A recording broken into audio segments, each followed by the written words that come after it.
Hi, everyone. Can you hear me okay? All right, great. So thank you. The title of today's presentation is AI is the New Electricity. And what I mean by that is that starting about 100 years ago, as we started to build electricity into the United States, we saw electricity transform industry after industry, right? Electricity wasn't just about lighting, which is maybe the first killer app, but electricity transformed transportation, communications, agriculture, manufacturing, and many, many more besides. The reason I'm excited about AI today is I think AI is similarly going to transform not just one industry. It's already transformed the internet industry, kind of. But I think we're now in a position where we see a clear path to using AI to transform multiple industries. So what I want to do today is give you a maybe hopefully clear-eyed, realistic view of what is and what isn't happening in AI. Because despite the very high sights we have for AI, there's also a lot of hype. And what I thought I'd do is give a somewhat unusual whiteboard presentation and just talk about what I think is happening in AI and how some of the trends in AI might affect your companies or affect your industries. It turns out that the ideas, a lot of the basic ideas of AI happen around for a long time.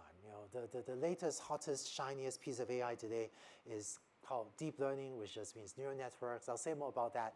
But a lot of the basic ideas of AI have been around for 20, 30 years, maybe even longer. So why is AI taking off only relatively recently? Why does it feel like it is suddenly taking off in a way that it didn't several years ago? I think that the biggest reason that AI is taking off is scale. And so when my friends ask me, why is AI taking off, there's one picture I draw for them, so I'm going to draw that picture now. And in other contexts, when I give a similar presentation, I say, if you don't remember anything else from this presentation, just remember this one picture. Okay? So this is my one picture explanation for why I think AI is suddenly taking off so rapidly. Let's say on the horizontal axis, I plot the amount of data we have for a problem. Say you try to build a spam filter, there's the amount of spam email you have. You try to build a system for recognizing people's faces, there's database of faces, whatever. So thanks to the digitization of our society, thanks to the rise of the internet, of mobile, of the Internet of Things, over the last 20 years, our society has been marching to the right of this axis, right? So for a lot of problems, not all, we've just accumulated more and more and more data. Now, on the vertical axis, I'm going to plot the performance of your AI system, right? So how good is your spam filter, your face recognition system, or what have you? It turns out that if you look at traditional AI or traditional machine learning algorithms, right? Their performance would get better as you feed them more data, but pretty soon it would flatten out, it would plateau off. It was as if the older generations of AI algorithms, of learning algorithms, didn't know what to do with all the additional data that we can now give it. But it turns out that if you build a small neural network, then your performance maybe gets a little bit better. If you build a even bigger medium-size NN. NN stands for neural network. I'll say more about that later. Then your performance is even a little bit better. And if you build a really, really large neural network, and I'll say more what a neural network is later, but think of it as some cartoon model of what a brain is, right? So if you have a huge simulated brain, then you get very good performance. And so what this means is that in order for us to get the best possible performance out of our AI algorithms, you kind of need two things. One is, well, in order to be up there, right, on very high levels of performance, you need two things. One, you need a lot of data. And two, you need the computational bandwidth in order to build a very, very large neural network.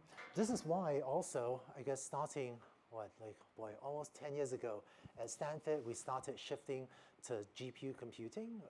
NVIDIA, right, sells GPUs now, really going strong GPUs. And why at Baidu we built a high-performance computing team just to build, really, frankly, we're building supercomputer scale machines at this point in order to build very, very large neural networks. And so this has been a huge driver of performance.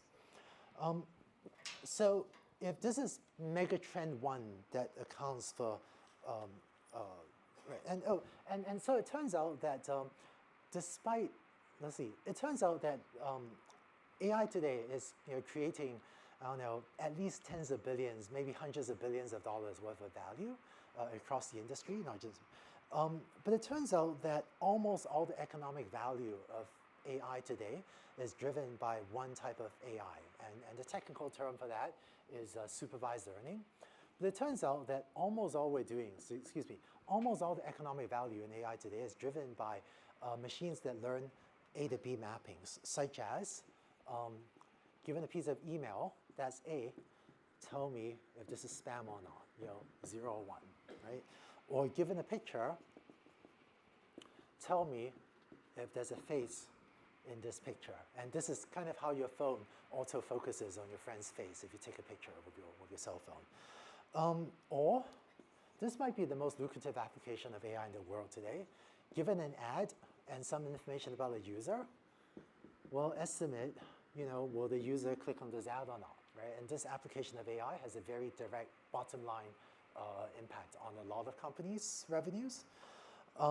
Or, given a loan application,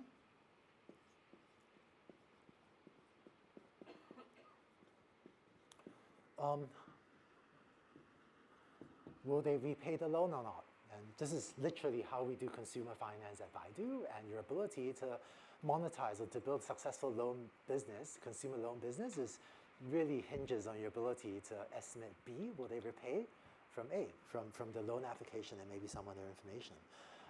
Or,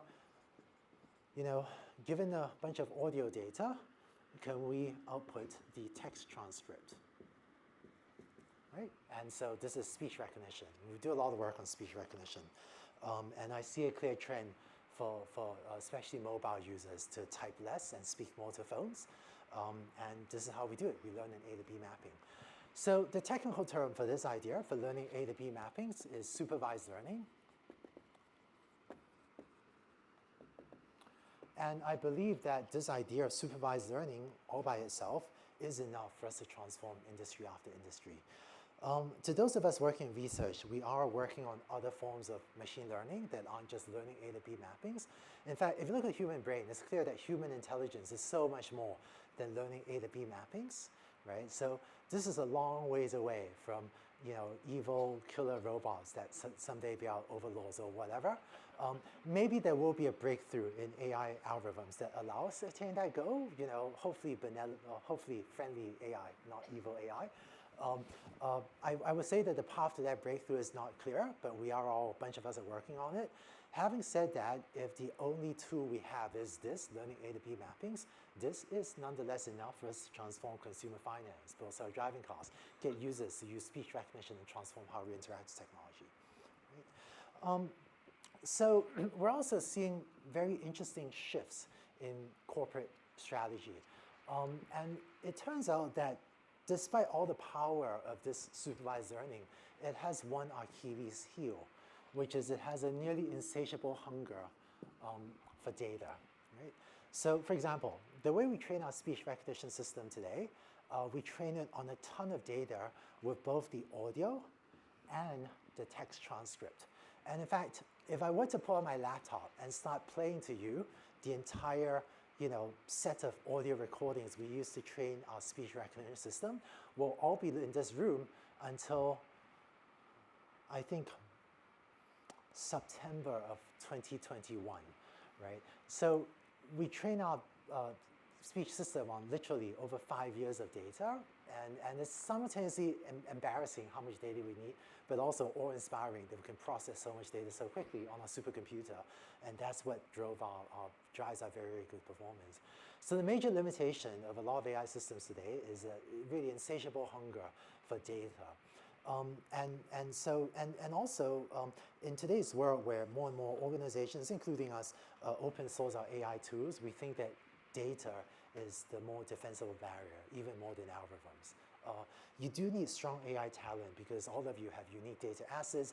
You do need talent to customize the AI to your unique assets, to your unique data assets.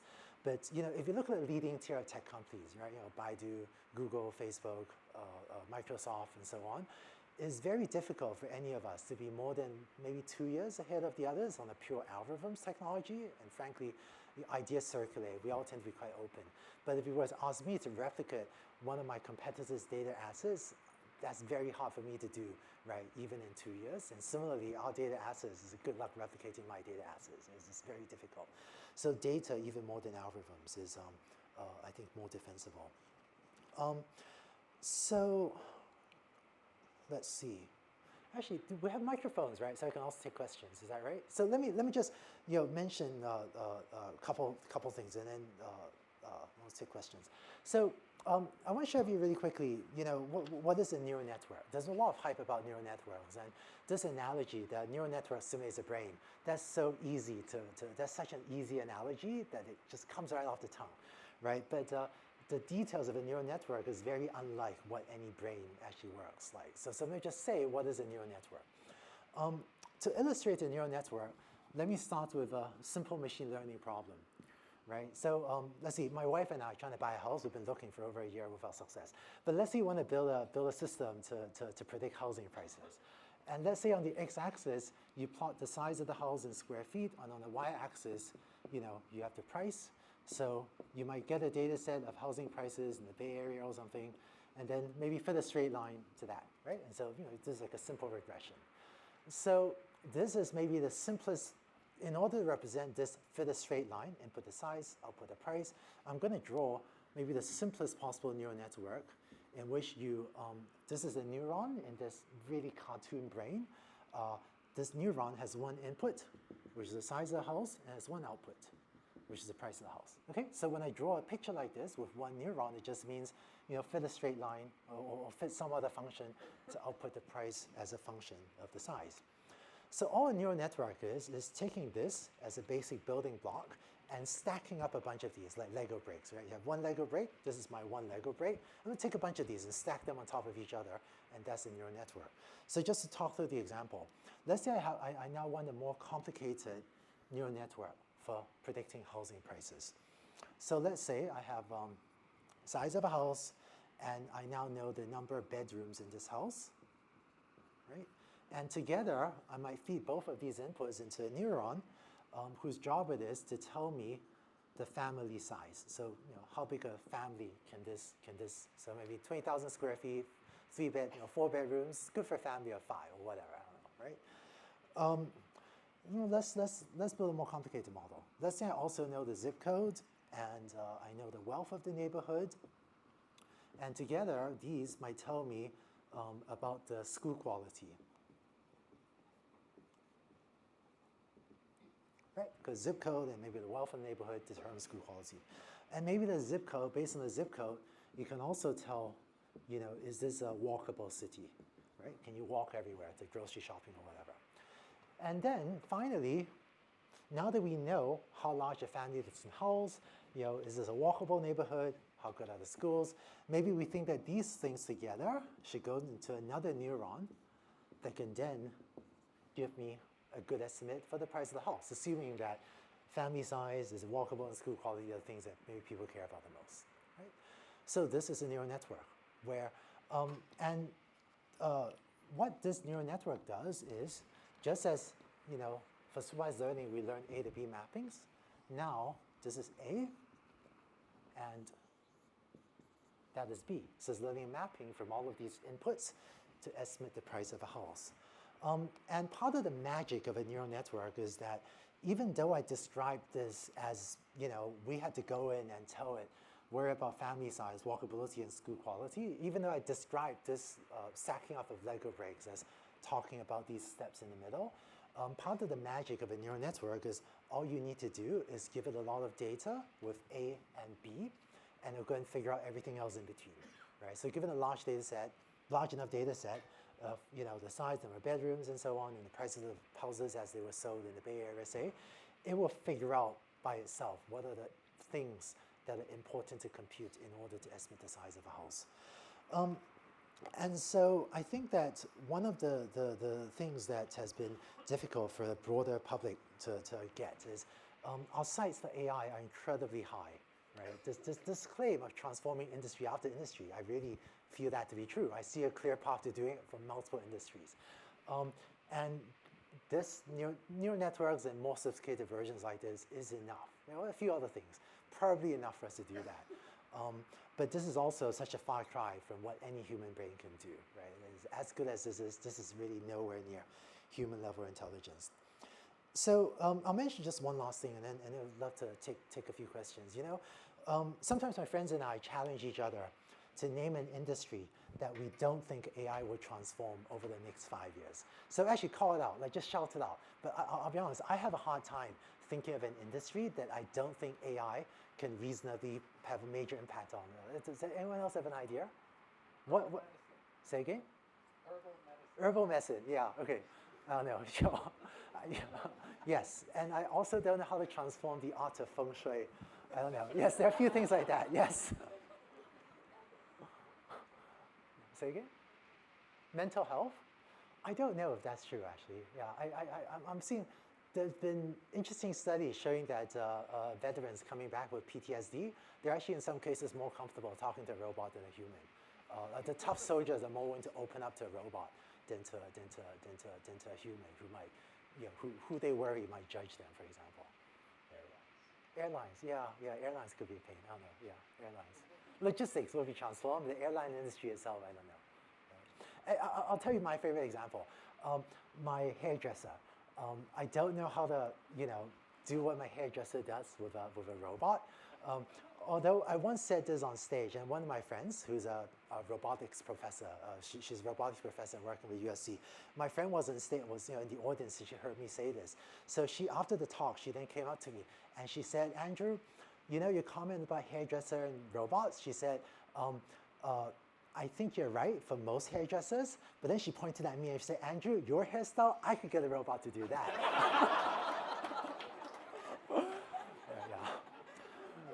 So anyway, so I'm super excited about AI. One of the things we're doing at Baidu is, I feel like, so right now I lead Baidu's AI team. It's about 1,000 people, but we can't transform all the industries ourselves, right? We're only 1,000 people. So one of the things we're starting to do, much more in China than the US, but partially in the US as well, is to partner with companies or experts in the various industries so that with our AI skills and their vertical domain knowledge that we could go together to transform various industries after using AI.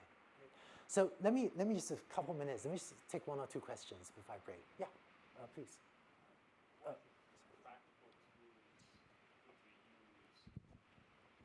What practical tools could you use in terms of the databases and the programming languages to incorporate AI and machine learning into your applications? And which ones do you prefer personally? Boy, yeah, so let's see. I'm almost a little nervous answering this question. I'm going to make an analogy again. One of my friends asked me this question. One of my friends at S&P 500 asked me exactly this question. And he was trying to decide whether or not to hire someone based on their tools. And my response was, if you look at a hairdresser, you can't judge a hairdresser by the quality of their scissors, right? It kind of doesn't really matter. It does matter. If my hairdresser used, children's snubby scissors, I'd be a little worried. But so long as they don't do that, there are a lot of reasonable options. So right now, in the world of open source, the scarce resource is talent. And so, Spark has a lot of momentum. Baidu, we're open sourcing our deep learning platform called Paddle, which is focused on easy to use. There are a number of other platforms that are good for researchers, I think. Theano, Torch, TensorFlow. Some of them are a little tough to use, but I think they're very good for some purposes. On the backend databases, I think actually maybe Spark has a lot of momentum right now. We do some things on AWS, but again, I think Coursera was using, what's Coursera using Kafka or MongoDB at various times. But I think all of these there are a lot of good tools, and the scarce resource is more the talent in the tool. Let me take one more question that I should break. Please, go ahead. So you mentioned that supervised learning, you're not worried about robots taking over the world, but how far away are we from, in your estimation, from like artificial general intelligence, which actually might have some kind of scary consequences like that? Yeah, so boy, I don't, how far are we from artificial intelligence? It's difficult to answer. I don't see a clear path to that. There could be a breakthrough in 10 years. There could be a breakthrough in 100 years. There could be a breakthrough in 1,000 years. Just like I think, CRISPR, DNA editing is fantastic.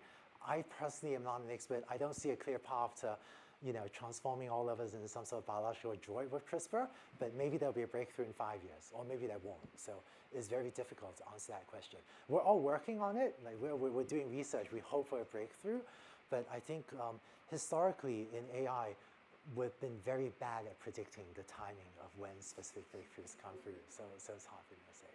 Yeah, I think I need to get off stage. So apologies. I'll be around for a little bit, but thank you all very much. Thank you.